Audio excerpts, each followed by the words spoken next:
বিসমিল্লাহির রহমানির রাহিম।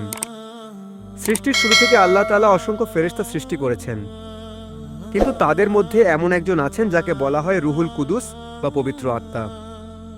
তিনি আর কেউ নন, মহান ফেরেশতা হযরত জিবরাইল আলাইহিসসালাম। আজ আমরা জানব আল্লাহর এই প্রিয় ফেরেশতার সৃষ্টি, তাঁর শক্তি এবং মহানবী শাহ, এর সাথে তাঁর সম্পর্কের কিছু বিস্ময়কর ঘটনা। 2. তাঁর সৃষ্টি ও বিশালতা। রাসূলুল্লাহ শাহ, তাঁর জীবনে জিবরাইল কে তাঁর আসল রূপে মাত্র 2 বার দেখেছিলেন। তাঁর ছিল 600টি ডানা। তিনি যখন আকাশ থেকে নামতেন তখন তাঁর বিশাল ডানার ছায়ায় পুরো দিগন্ত অন্ধকার হয়ে যেত। তাঁর ডানাগুলো থেকে মুক্ত আর ইয়াকুব পাথরের মতো উজ্জ্বল আলো বিচ্ছুরিত হতো। ভাবুন তো সেই দৃশ্যটি কতটা মহিমান্বিত ছিল। 3. তাঁর প্রধান দায়িত্ব ওহী বহনকারী। হযরত জিবরাইল এর প্রধান দায়িত্ব ছিল আল্লাহর বাণী বা ওহী নবীদের কাছে পৌঁছে দেওয়া। হযরত আদম থেকে শুরু করে আমাদের প্রিয় নবী হযরত মুহাম্মদ শাহ পর্যন্ত সকল নবীর কাছে তিনি ওহী নিয়ে এসেছেন। গারে হেরায় যখন প্রথম কুরআন নাজিল হয় তখন জিবরাইল সেই পবিত্র বাণী নিয়ে এসেছিলেন। 4.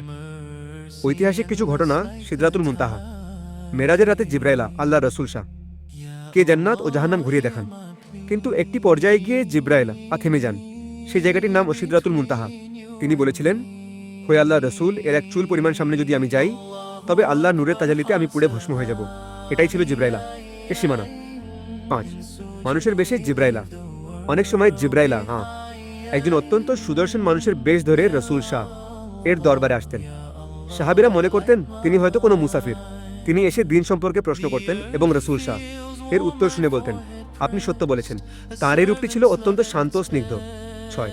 উপসংহার ঔট্র। আল্লাহর এই মহান ফেরেশতা সবসময় মুমিনদের সাহায্য করেন এবং আল্লাহর হুকুম পালনে নিয়োজিত থাকেন।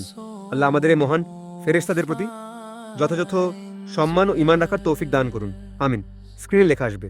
ভিডিওটি ভালো লাগলে কোরআনের আলো চ্যানেলটি সাবস্ক্রাইব করুন এবং শেয়ার করুন।